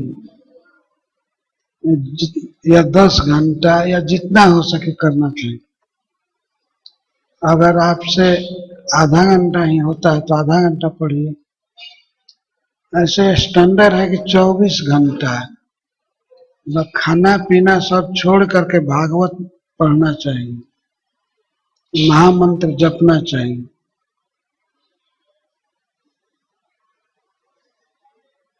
श्रील प्रभुपाद जी लिखते हैं as a matter of principle, ये सिद्धांत की बात है कि भागवत या हरे कृष्ण महामंत्र 24 घंटा बोलना चाहिए, सुनना चाहिए, पढ़ना चाहिए। 24 घंटा एक दिन में डेली, तो उसमें से कुछ भी घटाएंगे, मान लीजिए 1 घंटा कम कर लिया तो 23 घंटा या 22 घंटा, 21 घंटा। लेकिन ऐसा नहीं होना चाहिए कि 24 घंटे गायब कर दिए।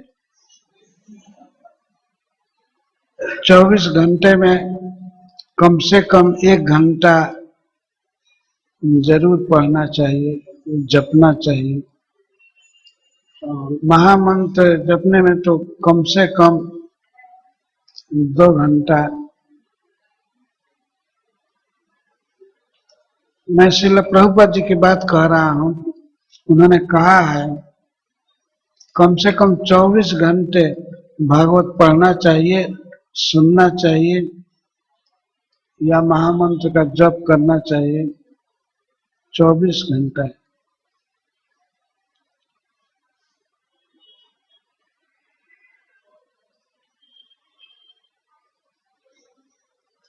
और श्रील प्रभुपाद जी कहते हैं कि श्रीमद् भागवतम में इसीलिए भगवान की और भगवान के भक्तों की लीलाएं रिकॉर्ड की गई हैं कि अन्य सब भक्त इसको सुने, कहें, जिससे शुद्ध हो जाए।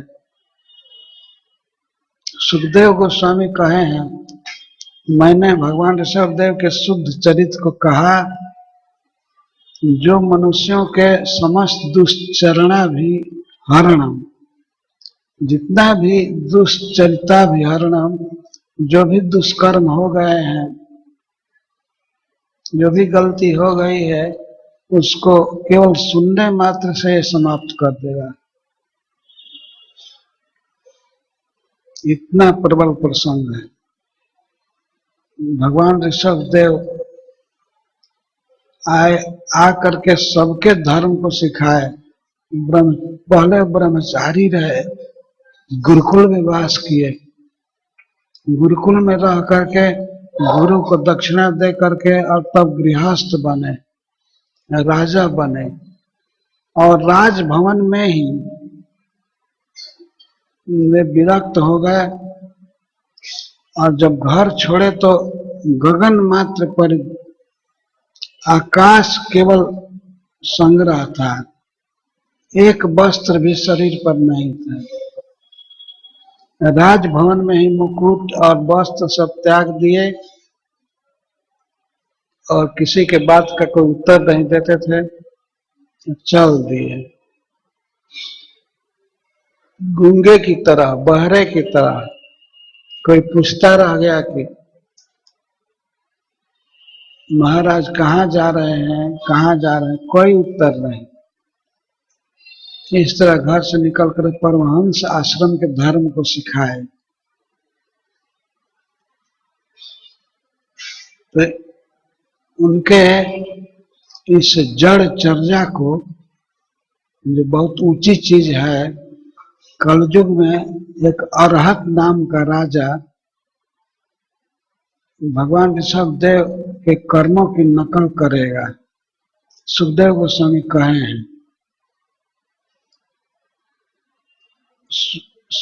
भगवान ऋषभदेव के कर्म को सुनना चाहिए, कहना चाहिए, करना नहीं चाहिए, वो सुखदेव जी कहते हैं। लेकिन अरहत नाम का राजा वो उनके कर्मों का प्रचार किया, नग्न रहना, बाल नोचना, क्या क्या ये सब अधर्म।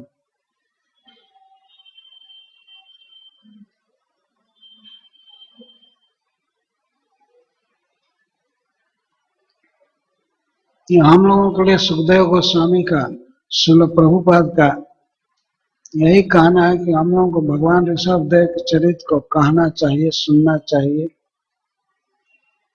लेकिन वो जो किए उसकी नकल नहीं की जा सकती। वो तो जहाँ सोते थे जंगल में और वहीं शौच करते थे, सारे शरीर में मल लग जाता था, और गाय की तरह हरिणी हरिणी की तरह खाते थे, पीते थे, खड़े खड़े खा लेते थे, खड़े खड़े शौच करते थे, खड़े खड़े पेशाब करते थे, नग्न रहते थे। तो ये सब कर्म नहीं करना चाहिए, ये सब कहने सुनने के लिए है केवल।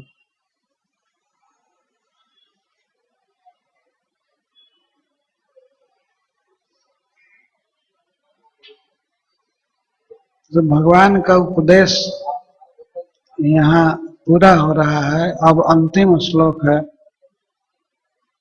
कल पूरा हो जाएगा।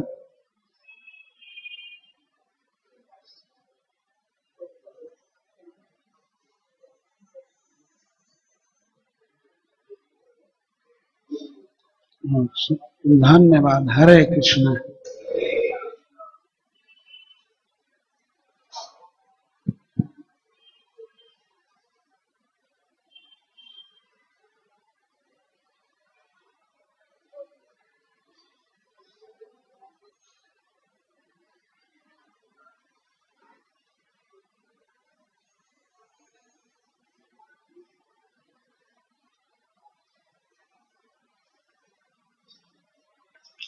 प्रश्न तो हरे कृष्णा।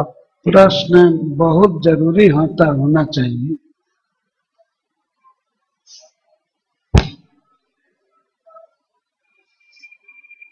जैन संप्रदाय इन्हीं से निकला है क्या, ऋषभदेव जी से? और यदि निकला है तो वो तो अनुकरण करते हैं कि नग्न रहना, बाल नोचना, जबकि अनुकरण नहीं करना चाहिए, श्रवण करना है लीलाओं का।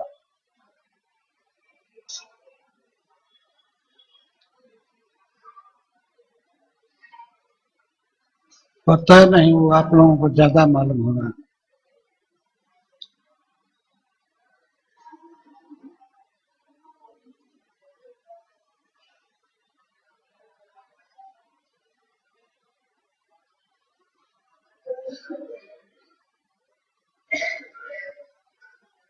हरे कृष्णा प्रभु। भगवद गीता में भगवान कुल अबाउट दो डजन टाइम बोलते हैं कि ऐसा करोगे तो मेरे धाम में आ सकोगे। मगर दूसरे अध्याय में वो अर्जुन को बोलते हैं कि अगर आप युद्ध जीत गए तो राजा बनोगे, और अगर युद्ध में मारे जाओगे तो स्वर्ग को प्राप्त करोगे। तो भगवान उनको स्वर्ग का बात क्यों किया, अपने धाम का क्यों बताया नहीं? उसके पीछे कोई कारण था या क्या हो सकता? नहीं, भगवान दृष्टिकोण बता रहे हैं कि स्वधर्मम अपि चावेक्ष न विकम्पितुम अर्हसि। तुम अपना स्वधर्म भी देखो, तो क्षत्रिय का धर्म है युद्ध करना, और युद्ध सब तरह से तुम्हारी भलाई करेगा। जीतोगे तो पृथ्वी का राज मिलेगा, मरोगे तो स्वर्ग जाओगे। लेकिन अर्जुन के सामने स्वधर्म अब नहीं था। भगवान की आज्ञा पालन करना ही उनका मुख्य उद्देश्य था। करिष्ये वचनम तव, उन्होंने कहा अंत में कि मैं आपके वचन को करूंगा। करिष्ये वचनम तव। स्वधर्म देख करके या स्वर्ग के लोभ से या पृथ्वी के लोभ से वे राज नहीं किए, युद्ध नहीं किए। भगवान को ये पसंद था, वो चाहते थे, तो उन्होंने कहा ठीक है, आप जो कहेंगे करूंगा। हमारे में अंतरात्मा शब्द बोलते हैं, अंतरात्मा। तो अंतरात्मा अपने स्थित परमात्मा को बोला जाता है या अपने व्यक्तिगत आत्मा को समझा जाता है? अंतरात्मा का क्या अर्थ होता है? अंतरात्मा का अर्थ होता है अंतः आत्मा। उसका जनरल अर्थ लोग समझते हैं भीतरी अंतःकरण, चित्त, मन, उसी को अंतरात्मा कहते हैं।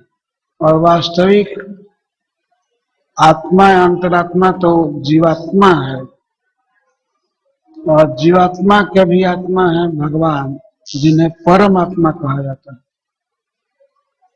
तो परमात्मा के आदेश को मानना ये आत्मा का कर्तव्य है, और आत्मा के अनुसार चित्त चले, मन चले, बुद्धि चले, ये होना चाहिए।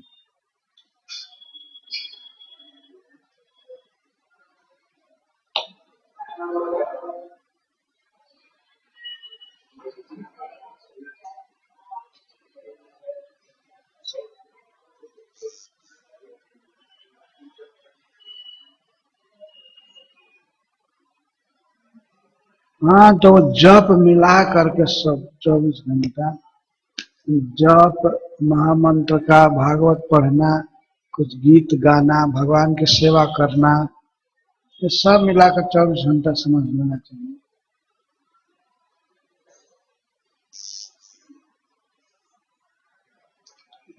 हरे कृष्ण महाराज। तात्पर्य यह है कि कम से कम सोना, खाना, बातचीत नहीं करना, अधिक से अधिक भक्ति के काम में लगे रहना, उसका मतलब ये होता है। हरे कृष्ण महाराज। महाराज, हम भक्ति में आते ही ऐसे श्रीमद् भागवतम एवं भक्तों के मुखारविंद से ऐसे महान चरित्र का श्रवण करते हैं, और उस समय हमें अकिंचन वृत्ति का अनुभव होता है कि हमें भी ऐसा होना चाहिए।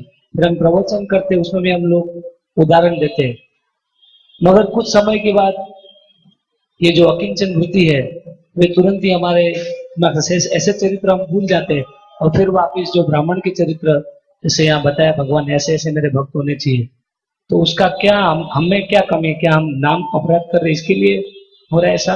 नहीं, अपराध नहीं।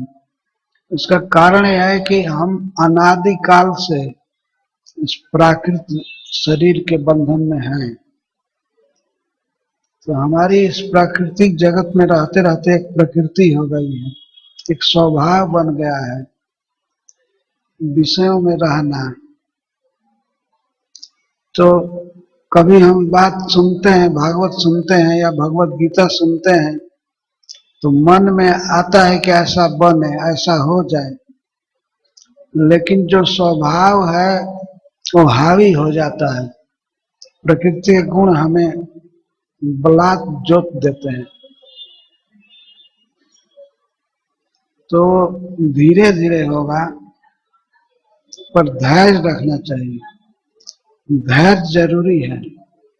धैर्य का अर्थ है कि फल आने में देर हो रहा है, फिर भी अपने साधन को करते रहना। जैसे आप कोई पेड़ लगाए हैं और फल आने में देर हो रही है, तो इसका मतलब नहीं कि पेड़ को छोड़ दें या काट दें।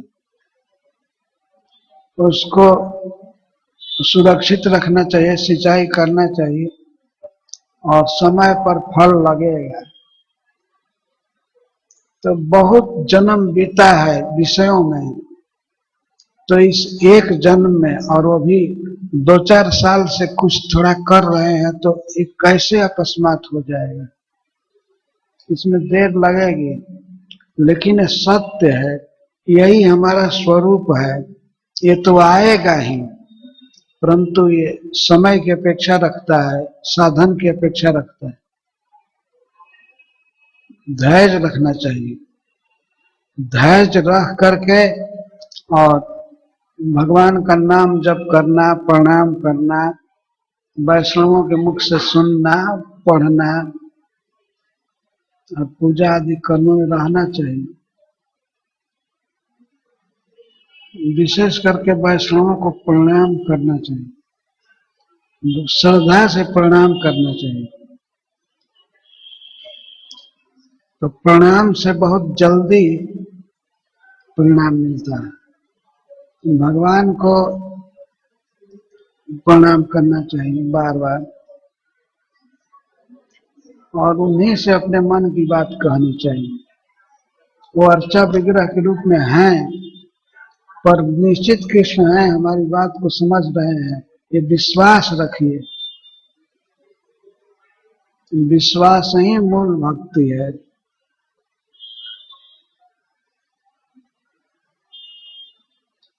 और विश्वास, गुरु की बात पर विश्वास, शास्त्र की बात पर विश्वास, प्रभुपाद जी जो कहते हैं उस पर दृढ़ विश्वास, यहाँ ये सत्य है, भगवान हैं और हमको मिलेंगे।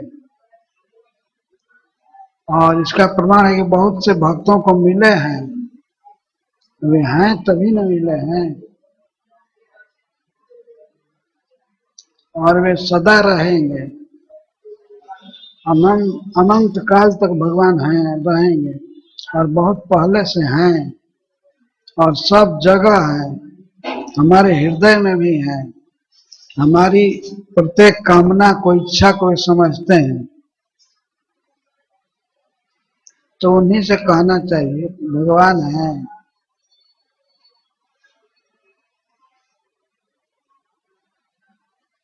अगर ये भगवान का ये गुण भक्ति या प्रेम नहीं मिलता तो ये सब शास्त्रों में क्यों लिखा गया है ऐसा करने से मिलेगा, ऐसा करने से मिलेगा। जैसा प्रभुपाद जी कहते हैं, भगवान ऋषभ देव, भगवान कपिल देव और भगवान कृष्ण के उपदेशों को ध्यान से सुने और करे तो उसे शुद्ध प्रेमा भक्ति मिलेगी।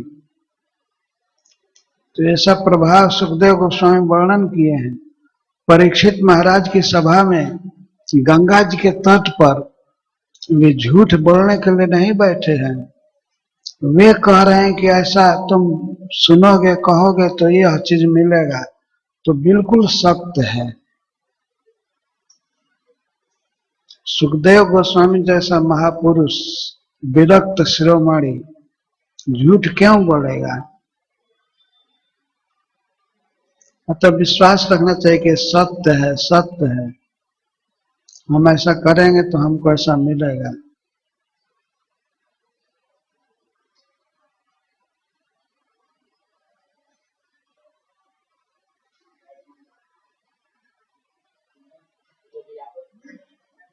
महाराज जी, अभी अभी आपने कहा कि सब वैष्णव को बार बार प्रणाम करना चाहिए, लेकिन कभी कभी और भगवान को भी प्रणाम करना चाहिए। तो कभी कभी वैष्णव लोग को प्रणाम करने पे वैष्णव लोग बोलते हैं कि भाई हमको क्यों प्रणाम करते हैं, हमको नहीं करना चाहिए, भगवान को प्रणाम हाँ, करना। तो वैष्णव को सिखाया गया ना, प्रणाम कराना नहीं चाहिए,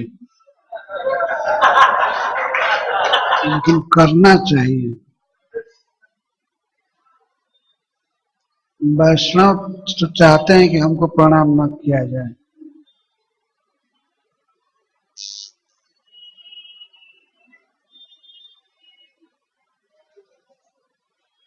श्रील प्रभुपाद जी वृंदावन में रुकते थे, जब दर्शन करने आते थे तो कई लोग प्रणाम करते थे, जनता प्रणाम करती थी, तो भक्तों को भी और जनता को भी, और रुकते थे भक्त लोग।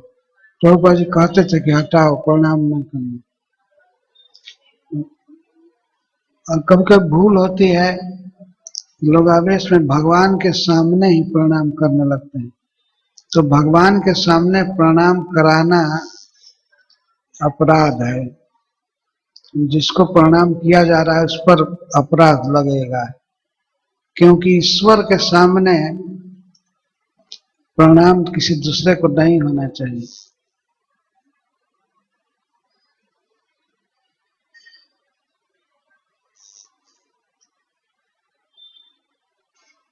सेवा अपराध में सब लिखा गया है, ड्यूटी के सामने कोई बातचीत करना जोर से या किसी को प्रणाम करना यह अपराध है। ड्यूटी के सामने किसी को आशीर्वाद देना अपराध है। जब भगवान है तो उनके सामने कोई आशीर्वाद देने लगे, सारे आशीर्वाद की खान तो भगवान है। ये सब बातें भक्ति रसामृत सिंधु में दी गई है।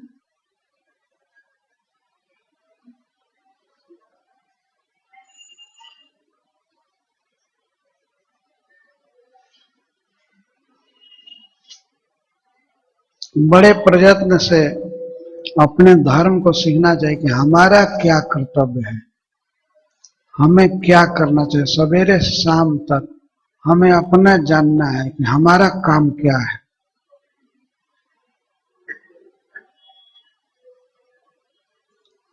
और हमें किस कर्म से बचना चाहिए, और किस कर्म को अवश्य करना चाहिए।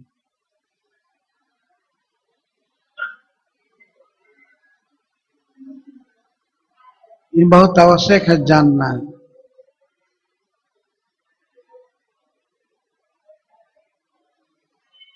झूठ बोलना सिखाया नहीं जाता है, लेकिन ये स्वभाव बन गया है, झूठ बोल ही देते हैं।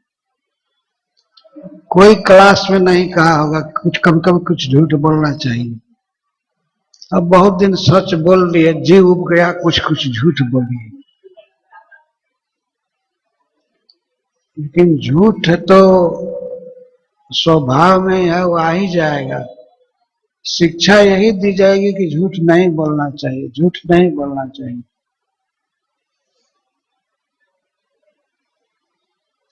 पर घबराना नहीं चाहिए। भगवान कहते हैं कि सब ठीक हो जाएगा। एक बार तो एक कहते हैं कि निग्रह किम करिष्यति, विकृतेर जानती भूतानि निग्रह किम करिष्यति। अपने स्वभाव के अनुसार सभी प्राणी बरतते हैं, उन पर कंट्रोल क्या करेगा? कुछ नहीं। 2 बार कहे हैं निग्रह किम करिष्यति, ये कंट्रोल करने से क्या होगा? लेकिन वही प्रभु कहते हैं कि अपने मन को, इंद्रियों को कंट्रोल में करना चाहिए। इंद्रियास्यार्थे राग द्वेषो व्यवस्थित तयोर न वशमागच्छे तौ ह्यस्य परिपंथिनौ। भगवान कहते हैं इस संसार में किसी वस्तु से, किसी व्यक्ति से या किसी परिस्थिति से राग मत करो और द्वेष मत करो। किसी से बिना मतलब के द्वेष नहीं। द्वेष मतलब हमको ये पसंद नहीं है, ये भी द्वेष है। और हमको ये चाहिए, ये राग है। तो ये व्यवस्थित है, सबके इंद्रिय पर हैं और इंद्रिय के विषयों में है। लेकिन आत्मा के दोनों परिपंथी हैं। परिपंथी का अर्थ होता है बटमार। बटमार का अर्थ होता है बाट में, रास्ता में जो लूटे मारे, उसको बटमार कहते हैं। तो भगवान गीता में कहते हैं ये दोनों रास्ते के लुटेरे हैं।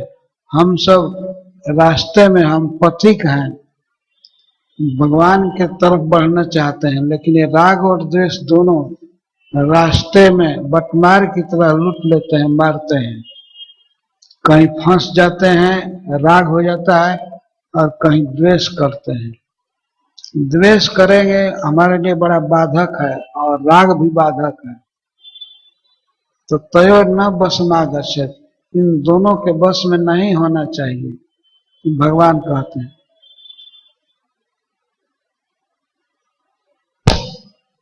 ये दोनों हानि करते हैं, व्यक्ति को पहुंच नहीं पाएगा, रास्ते में लूट लेंगे।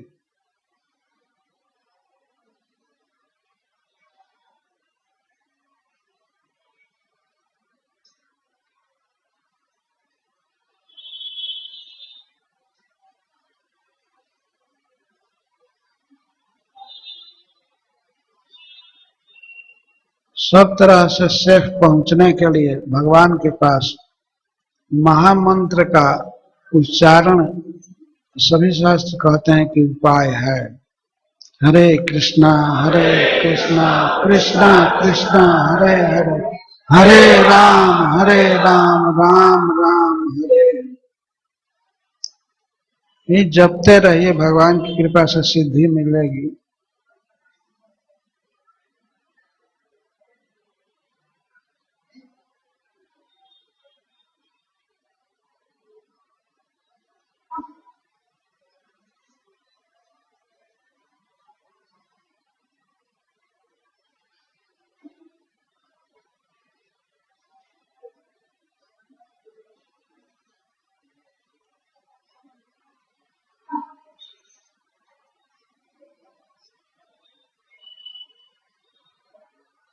कृष्ण महाराज जी, मैं एक प्रश्न पूछना चाहता हूँ। मैं एक वैष्णव हूँ और मैं इस मंदिर में और संतों के साथ में रहता हूँ और यहाँ पे ऑडिटिंग वगैरह का भी काम करता हूँ। और इस मंदिर में भी मैं इंटरनल ऑडिटर हूँ। मैं चार्टर्ड अकाउंटेंट हूँ बाय प्रोफेशन। मेरे मन में एक प्रश्न है कि वैष्णव धर्म में अपनाते हुए, गृहस्थी में रहते हुए, मैंने जब देखा कि राग द्वेष से मुझे दूर आना चाहिए, मोह से दूर आना चाहिए, तो मैंने मंदिर की शरण ली। और यहाँ मंदिर में आता हूँ तो मेरा विश्वास कई बार डगमगा जाता है ये देखकर कि मंदिर में भी जो संत वगैरह हैं, जब उनमें मैं देखता हूँ कि उनमें भी राग द्वेष चल रहा है, तो ऐसी परिस्थिति में मुझे क्या करना चाहिए?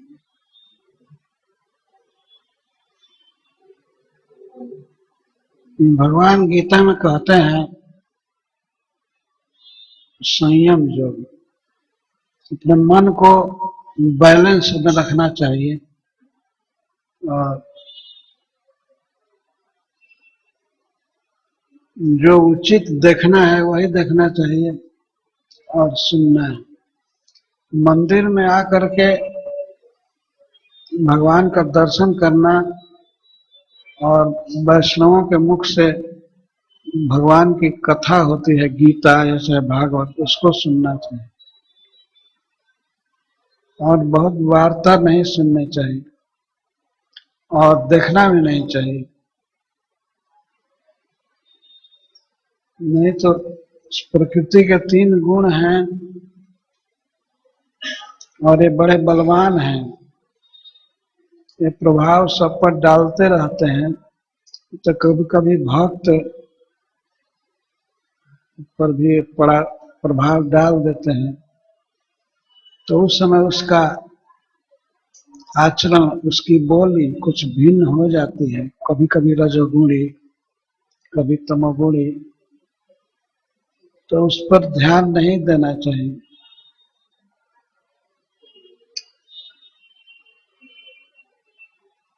मन में क्षोभ नहीं होना चाहिए, शांति रखनी चाहिए और जिस भाव से मंदिर आते हैं उस भाव की रक्षा होनी चाहिए।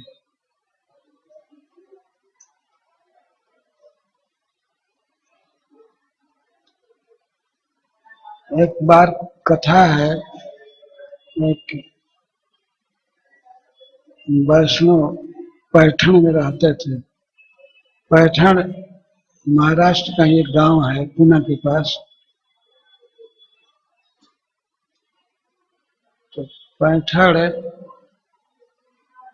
में एक नाथ महात्मा रहते थे, वो गृहस्थ थे, एक नाथ।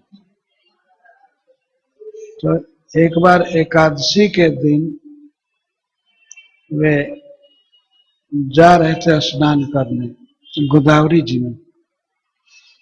तो रास्ते में एक पठान की हवेली थी। पठान मतलब मुस्लिम। तो जब वे नहा करके आ रहे थे एक नाथ जी, तो पठान अपने छत पर बैठा था और कुल्ला कर दिया पानी। तो एक नाथ जी पर पड़ गया। तो वे फिर लौट गए और गए गोदावरी जी में दोबारा स्नान करके। जब स्नान करके आते थे तो आते समय वो कुल्ला कर देता था और उसका पूरा परिवार देखता था।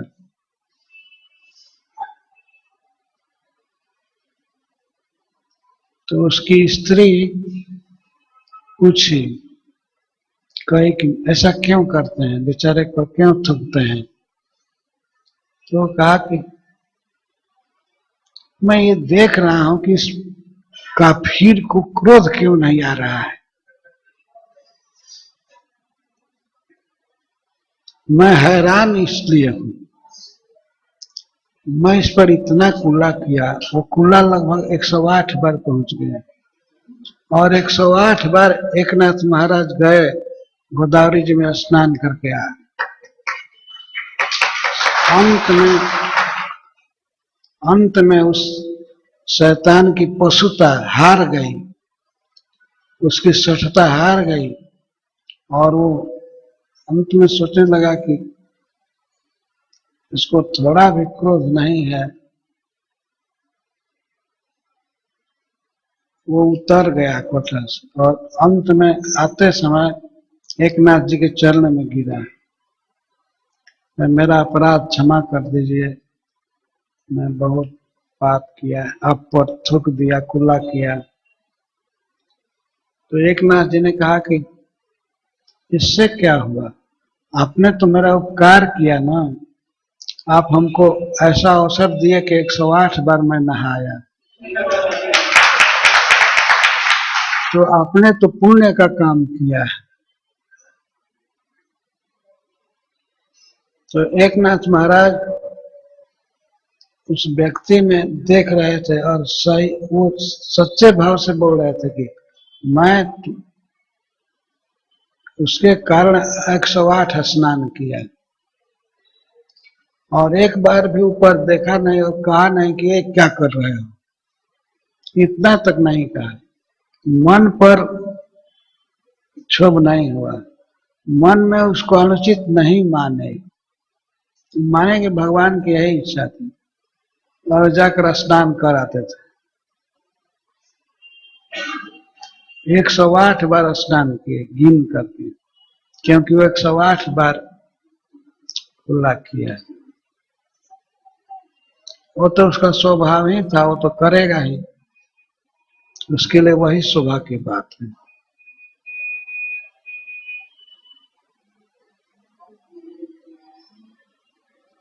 लेकिन वह दुष्ट अंत में रोने लगा और क्षमा मांगा। मेरे यह कहने का आशय है कि जिस उद्देश्य से मंदिर आते हैं तो उसकी रक्षा करना है आपका कर्तव्य। हमेशा जप करते रहिए, भगवान को देखना, प्रणाम करना और भक्तों की कथा को सुनना और कई प्रकार की बातों को नहीं देखना चाहिए, और देखे भी तो शांति रखनी चाहिए। कभी कभी समझ में नहीं आता है कोई वैष्णव किस अभिप्राय से, किस काम से इसमें लगा हुआ।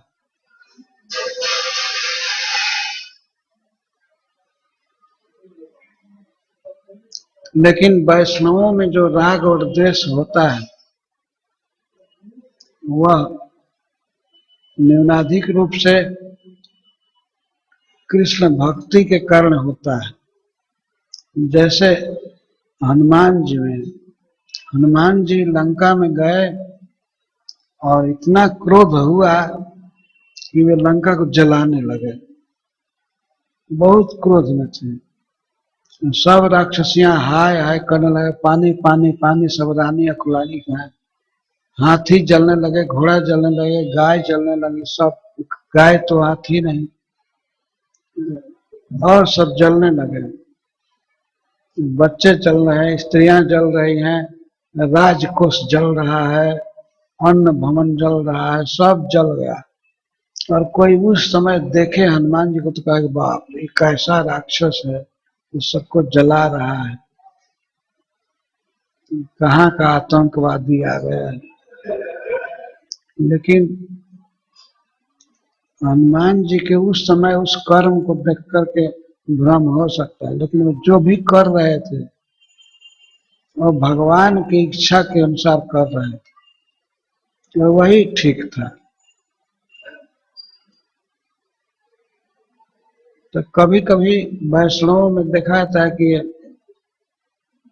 राग है, कि राग का कोई न कोई कारण होता है, वो भगवान होते हैं। वह राग उतना घातक नहीं है और द्वेष भी घातक नहीं है। भगवान की भक्ति से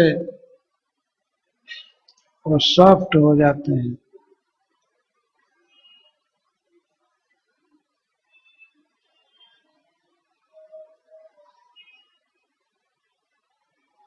तो भक्तों के प्रति भाव का पोषण करना चाहिए, ये अपना कर्तव्य है।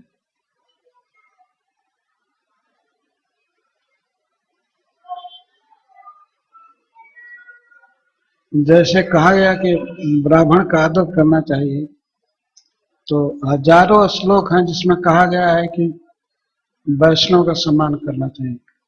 तो वैष्णव को नापने के लिए अपने मन में कोई मीटर नहीं बैठाना चाहिए कि अच्छा हम नाप करके देखें कि ये वैष्णव है कि नहीं।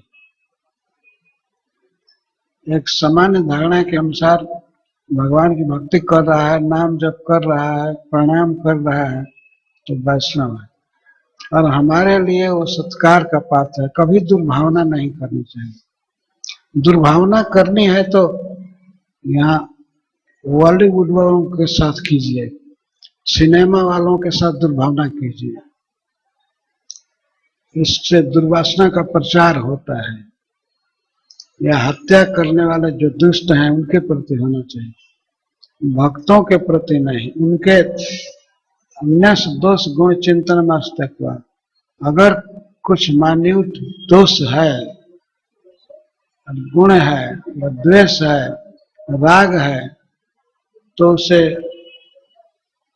इग्नोर करना चाहिए।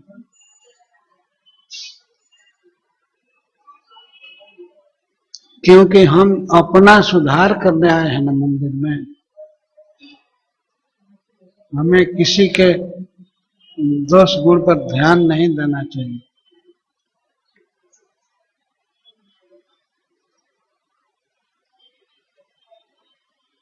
वैष्णव मेरा क्रिया मुद्रा विज्ञेय ना बुझाए। भगवान चैतन्य महाप्रभु कहते हैं कि वैष्णव की क्रिया और उसके मूड को, मुद्रा को विद्वान लोग भी नहीं समझ पाते।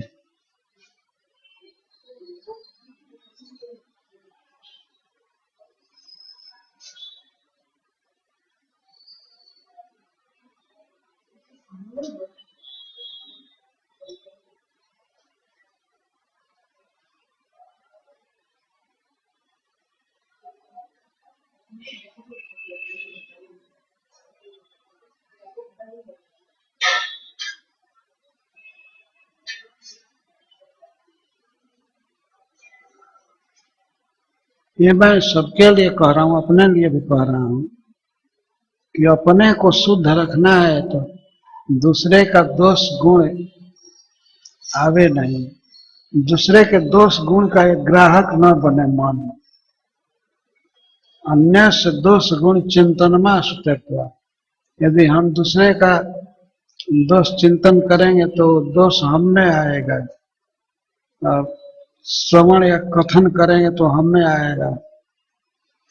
इसलिए इससे परहेज करना चाहिए, कभी दूसरे का दोष गुण नहीं देखना, और उसमें भी वैष्णव का तो बिल्कुल नहीं।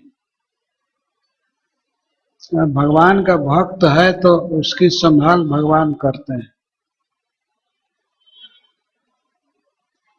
वैष्णव कितना भाग्यवान है। जैसे कहीं भी किसी नदी का जन्म हो, किसी नाला का, किसी प्रकार का हो, लेकिन अगर वह संजोग से गंगा जी में पड़ जाए तो वहां से वो गंगा जल हो जाता है। तो इसी तरह से वैष्णव कोई महाराष्ट्र में, कोई यूपी में, कोई कहाँ जन्म लिया, कोई किसी कुल में, कोई किसी कुल में, कोई ब्राह्मण में, कोई क्षत्रिय में, कोई वैश्य में, कोई शूद्र में, लेकिन जब भक्ति के गंगा में आया, भगवान कृष्ण से संबंध हुआ तो वैष्णव हो गया।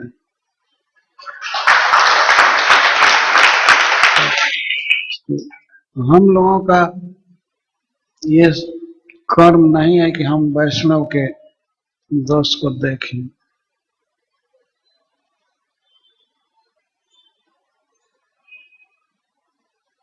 अगर कभी मन चला जाता है, दिखाई देता है कि इसमें ये दोष गुण है, तो मन को समझा करके हटाना चाहिए। और भक्तों को भी सावधान होना चाहिए कि हम आदर्श हैं, हम भक्ति कर रहे हैं तो हमें ऐसे दोष नहीं होना चाहिए जो दूसरे लोग उससे बुरा प्रभाव लें। उनको लगे ठीक से अनुभव हो कि हाँ भगवान के भक्त ऐसे होते हैं। जब आए तो भगवान की भक्ति में लगे रहे भक्त लोग, संसारिक वार्ता में नहीं।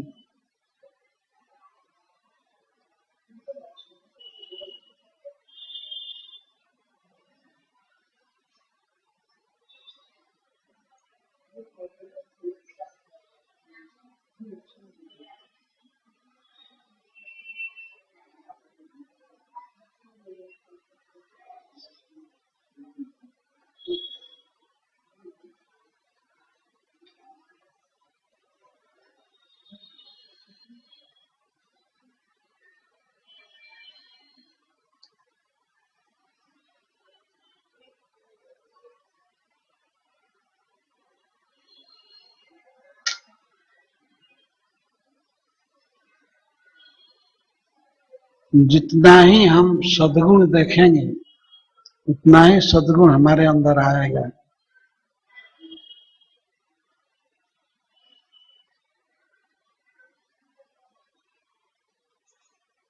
भगवान दत्तात्रेय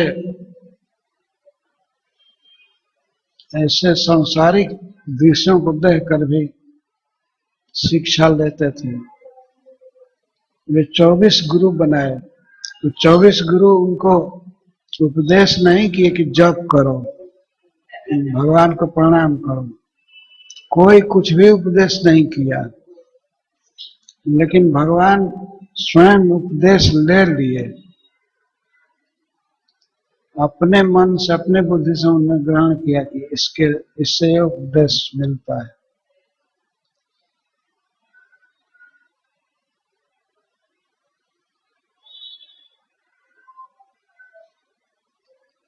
आपका प्रश्न कई लोगों का प्रश्न है, मैं इस प्रश्न का स्वागत करता हूं, लेकिन आपके हित के लिए, अपने हित के लिए, सबके हित के लिए कह रहा हूं कि हमें दोषों का संग्राहक नहीं होना चाहिए।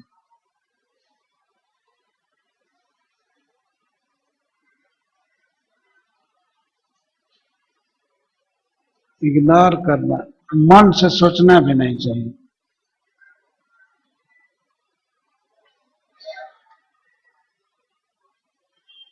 आपका कहना भी अच्छा है कि वास्तव में भक्तों के जीवन में ये चीजें नहीं होनी चाहिए जो सांसारिक लोगों में देखी जाती है, राग द्वेष।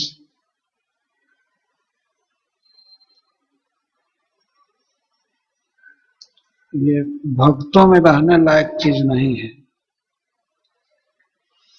क्योंकि उनको तो भगवत गीता पढ़ने को मिल रही है, सुनने को मिल रही है, भगवान के उपदेश सुनने को मिल रहे हैं, संग है वैष्णवों का, साथ में भगवान है मंदिर में, तो यहाँ ये सब दोष रहेंगे तो ये ठीक नहीं है।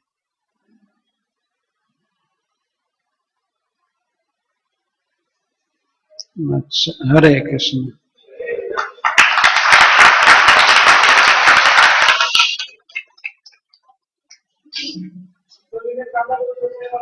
जी